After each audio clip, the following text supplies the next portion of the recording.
You are watching Maulana Anis Bilgrami. Please subscribe. Also, don't forget to like, comment, and share.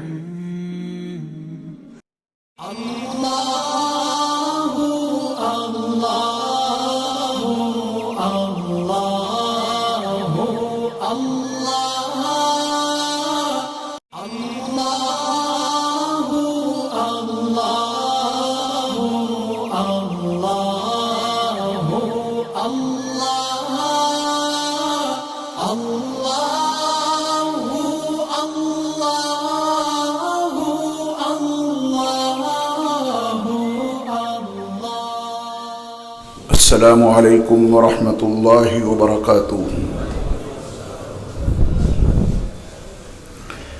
بسم اللہ الرحمن الرحیم۔ الحمد للہ رب العالمین، والصلاة والسلام علی سید المرسلین وعلی آلہ واصحابہ وازواجہ وذریاتہ واہل بیتہ اجمعین، اما بعد۔ اسلام سماجی اور معاشرتی زندگی کا علم بردار ہے۔ اسلام میں کسی بھی زاویے سے رہبانیت کو پسند نہیں کیا گیا۔ ایک شخص اپنی بستی سے نکلے، کسی دریا کے کنارے، کسی سمندر کے ساحل پر، کسی پہاڑ کے غار میں، کسی جنگل میں درخت کے نیچے بیٹھ کر اکیلے اللہ اللہ کرتا رہے، اس کی وہ تجرد اور تفرد اور اکیلے پن کی زندگی کتنی ہی پاکیزہ کیوں نہ ہو، نہ اس کی وہ زندگی اللہ کو پسند ہے، نہ اس کی وہ اکیلے پن کی زندگی رسول اللہ کو پسند ہے۔ اسلام معاشرتی زندگی کا علم بردار ہے۔ انسان سماج میں رہیں، معاشرے میں رہیں، مل جل کر زندگی گزاریں۔ ان میں کچھ بوڑھے ہوں، کچھ جوان ہوں، کچھ بچے ہوں، کچھ مرد ہوں، کچھ عورتیں ہوں۔ ایک قدم آگے بڑھ کر بلا تکلف آپ یہ بھی کہہ سکتے ہیں کہ کچھ مسلم ہوں، کچھ غیر مسلم ہوں، اسلام کو کوئی دقت نہیں۔ اسلام نے زندگی گزارنے کا اتنا عظیم طریقہ اور سلیقہ عطا کیا ہے کہ آپ کسی بھی ماحول میں رہ کر مومنانہ زندگی گزار سکتے ہیں۔ مومنانہ زندگی گزارنے کے لیے اسلامک اسٹیٹ کا ہونا ضروری نہیں ہے۔ مومنانہ زندگی گزارنے کے لیے اسلامی حکومت کا ہونا ضروری نہیں ہے۔ رسول اکرم صلی اللہ علیہ وسلم نے اور آپ کے پیارے صحابہ نے مکہ المکرمہ جیسی سنگلاخ زمین کہ وہاں کے لوگ ظلم اور تشدد اور جبر پہ آمادہ تھے، خالص کافرانہ اور مشرکانہ ماحول تھا، اس میں میرے مصطفیٰ نے پکی اور سچی مومنانہ زندگی گزارنے کا طریقہ اپنے صحابہ کو عطا کر دیا۔ کیا دقت ہے آپ کسی بھی ماحول میں رہیں اور اپنی زندگی کو مومنانہ بنا کر رکھیں، اس میں کوئی پریشانی لاحق نہیں ہو سکتی۔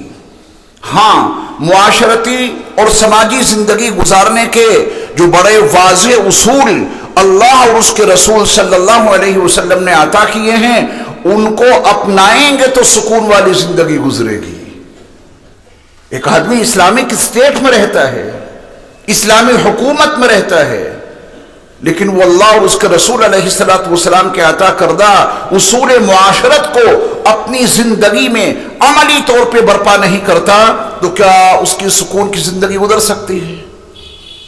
اور ایک آدمی غیر اسلامی حکومت میں رہتا ہے لیکن اپنے اللہ اور رسول اکرم صلی اللہ علیہ وسلم کے عطا کردہ اصولوں کے مطابق زندگی گزارتا ہے تو وہ کافرانہ اور مشرکانہ ماحول اس کی مومنانہ زندگی کو متاثر نہیں کر سکتا۔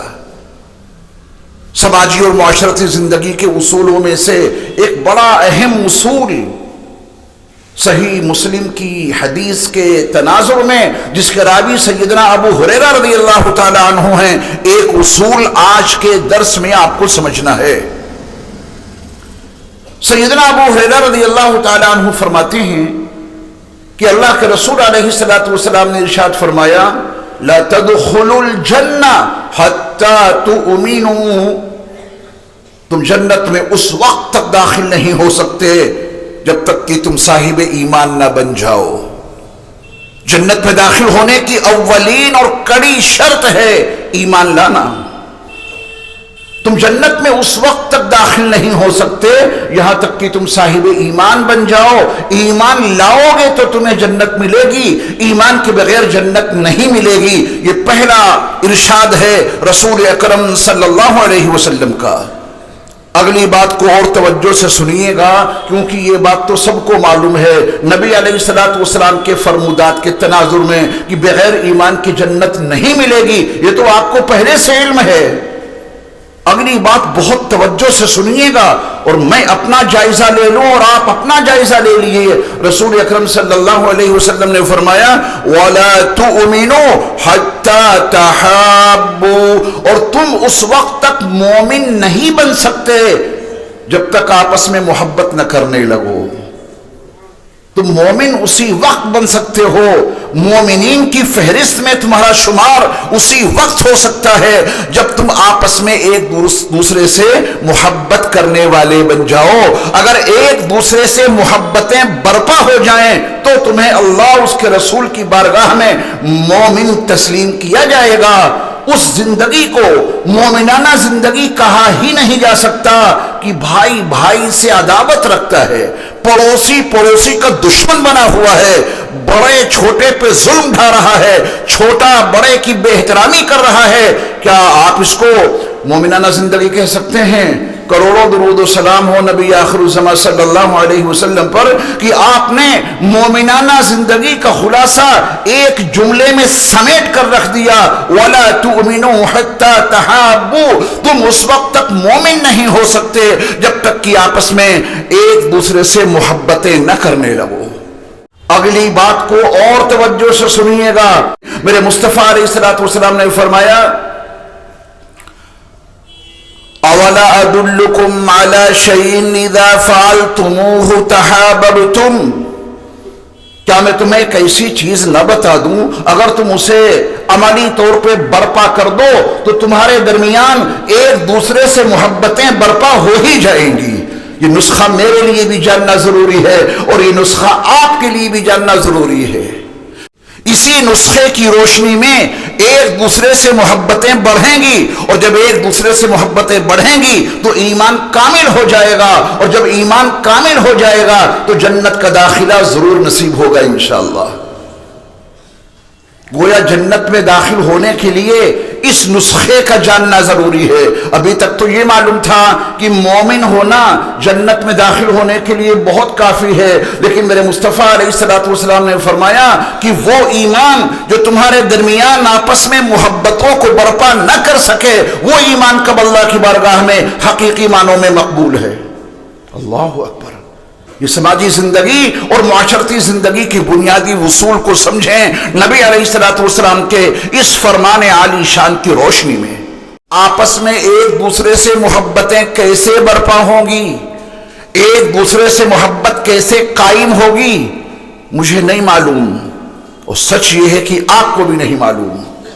ایک سچائی اور سن لیجئے، کائنات کے کسی انسان کو نہیں معلوم کہ ایک دوسرے سے محبتیں کیسے قائم ہوں گی، اور اسی کا بڑا بھیانک نتیجہ یہ ہے محبتیں قائم ہوتی ہیں ٹوٹ جاتی ہیں۔ وجہ کیا ہے؟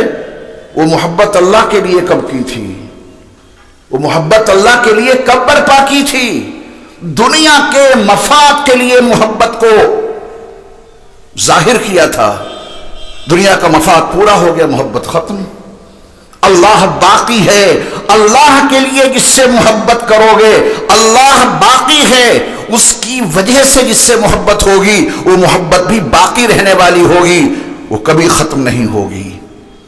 ایک دوسرے سے محبتیں دنیا کے مفاد کے لیے کبھی مت کرنا، یہ مومنانہ زندگی ہے ہی نہیں، یہ کافرانہ اور مشرکانہ زندگی ہے۔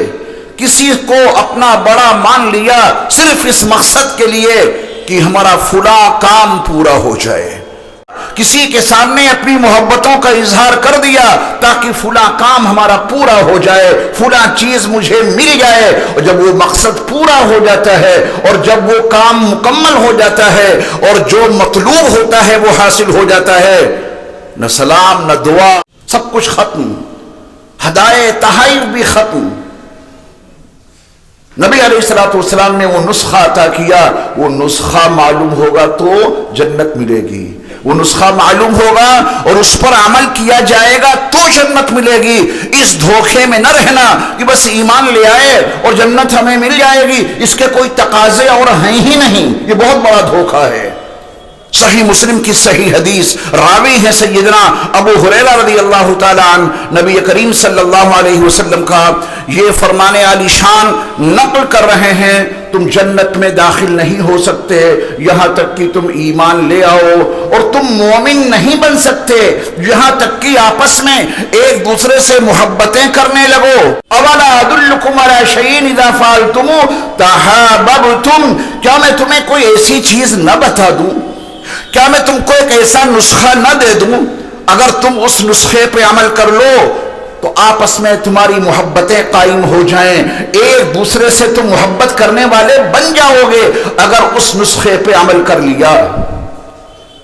یہ ضرورت میری بھی ہے اور آپ کی بھی ہے، اور دنیا کا کوئی انسان یہ بتا ہی نہیں سکتا کہ وہ کون سا نسخہ ہے جس کی بنیاد پہ آپس میں محبتیں قائم ہوں گی۔ آپ کسی کو 1000 گز کا مکان اپنی طرف سے لکھوا دیں، کیا اس سے اس کی محبت آپ حاصل کر سکتے ہیں؟ دنیا شاہد ہے، محبتیں نفرتوں میں بدل جاتی ہیں۔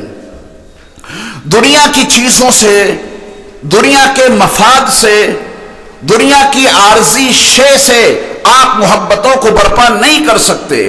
نبی علیہ السلام نے فرمایا، کیا میں تم کو ایک ایسا نسخہ نہ دے دوں اگر عملی طور پہ تم اس کو اپنی زندگیوں میں برپا کر لو تو آپس میں محبتیں قائم ہو جائیں، اور جب آپس میں محبتیں قائم ہو جائیں گی تو پکے صاحب ایمان بن جاؤ گے، اور جب پکے صاحب ایمان بن جاؤ گے تو جنت میں داخلہ ضرور ملے گا انشاءاللہ۔ جنت ملنے کا اصل نسخہ یہ ہے، اس سے محبتیں برپا ہوں گی، ان محبتوں کے نتیجے میں ایمان کامل ہوگا، اس کامل ایمان کے نتیجے میں جنت ملے گی۔ نبی صلی اللہ علیہ وسلم نے وہ عظیم نسخہ ایک چھوٹے سے جملے میں عطا کر دیا۔ آپ علیہ السلام نے فرمایا، افشوا السلام بینکم، آپس میں سلام کو خوب عام کر دو۔ اللہ اکبر، آپس میں سلام کو عام کرو۔ یہ مختصر سا نسخہ ہے، کہنے کو الفاظ بڑے مختصر ہیں، لیکن اگر آپ نے حقیقت میں نبی علیہ السلام کی اس عظیم تعلیم کے نتیجے میں اپنے درمیان اس نسخے کو عملی طور پہ برپا کیا، افشوا السلام بینکم، اپنے درمیان سلام کو خوب عام کر دو، اس کے نتیجے میں باہمی محبتیں ضرور پیدا ہوں گی، ان باہمی محبتوں کے نتیجے میں ایمان کامل ہوگا، اور اس کامل ایمان کے نتیجے میں جنت میں داخلہ نصیب ہوگا۔ سلام اہل ایمان کا اگر آپ تجزیہ کریں، اللہ مجھے بھی معاف فرمائے اور آپ سب کو بھی اور تمام اہل ایمان کو، سلام کے الفاظ درست نہیں ہیں۔ السلام علیکم، یہ اس کی سلامتی کی دعا ہے یا اس کے مارنے کے لیے بد دعا دے رہے ہو؟ السلام علیکم، آپ نے تو اس کے مرنے کے لیے جملے کہہ دیے، مر جاؤ، تباہ ہو جاؤ۔ نسخے کا فائدہ جب ہی ہوگا جب آپ الفاظ کی صحت کے ساتھ سلام کریں گے۔ کہیے السلام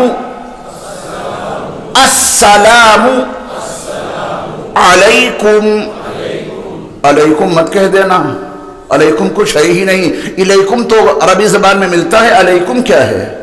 عین نکلے گا تو سلام ان پہ پڑے گا۔ السلام علیکم ورحمۃ اللہ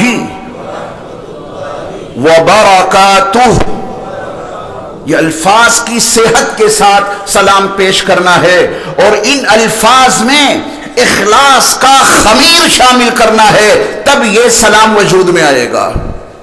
یہ جملہ بھی یاد رکھیے گا، الفاظ صحیح ہوں ان صحیح الفاظ میں اخلاص کا خمیر شامل ہو تب سلام وجود میں آئے گا، ورنہ نفاق کے ساتھ پیش کیا جانے والا سلام کوئی فائدہ مند ثابت نہیں ہو سکتا۔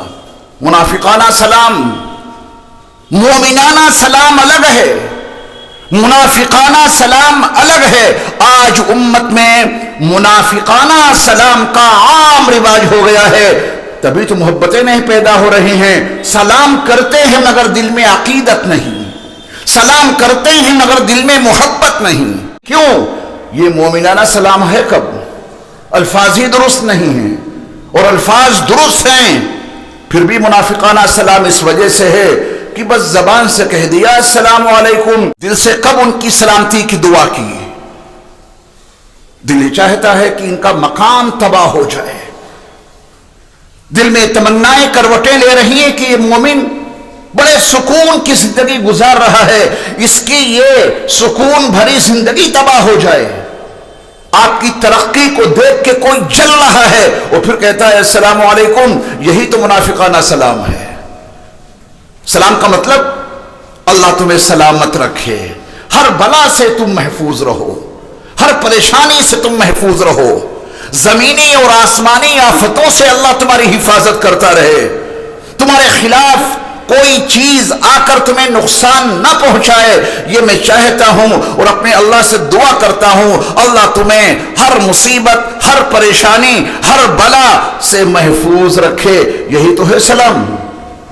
دنیا میں کوئی ایک دو مذہب ہیں، دنیا میں بے شمار مذاہب ہیں، اور ہر مذہب نے اپنے ماننے والوں کو ملاقات کے وقت کوئی نہ کوئی جملہ عطا کیا ہے، جب آپس میں ملو تو یہ کہہ لیا کرو۔ ہمیں کسی مذہب کے ملاقات کے طریقے پر کوئی تبصرہ نہیں کرنا، ہم جس مذہب کو مانتے ہیں، ہم نے جس دین کو دل کی گہرائیوں سے قبول کیا ہے، ہم اس کا طریقہ آپ کو بتا رہے ہیں کہ اسلام نے ملاقات کے وقت سلام عطا کیا، السلام علیکم ورحمۃ اللہ وبرکاتہ یہ کہا کرو، یا کم از کم السلام علیکم کہا کرو۔ اجنبی ہیں، گفتگو کا آغاز کس سے کیا جائے؟ آپس میں کوئی تعارف نہیں، بات چیت کہاں سے شروع کریں؟ بات چیت شروع کرنے کے لیے باہمی اعتماد کا باقی رہنا ضروری ہے۔ اعتماد نہیں تو اگلی گفتگو خراب ہو جائے گی، اگر باہمی اعتماد نہیں تو اگلی گفتگو متاثر ہو جائے گی۔ اسلام نے کہا کہ اس سے بڑا اعتماد کیا ہو سکتا ہے کہ کہہ دو السلام علیکم ورحمۃ اللہ وبرکاتہ، میری تمنا یہ ہے کہ میرا اللہ تمہیں سلامت رکھے، ہر بلا ہر مصیبت سے محفوظ رکھے، اللہ کی رحمتیں تم پر نازل ہوتی رہیں، اللہ کی برکتیں تم پر نازل ہوتی رہیں۔ اعتماد پیدا ہو گیا، اگلی گفتگو سکون سے کیجیے۔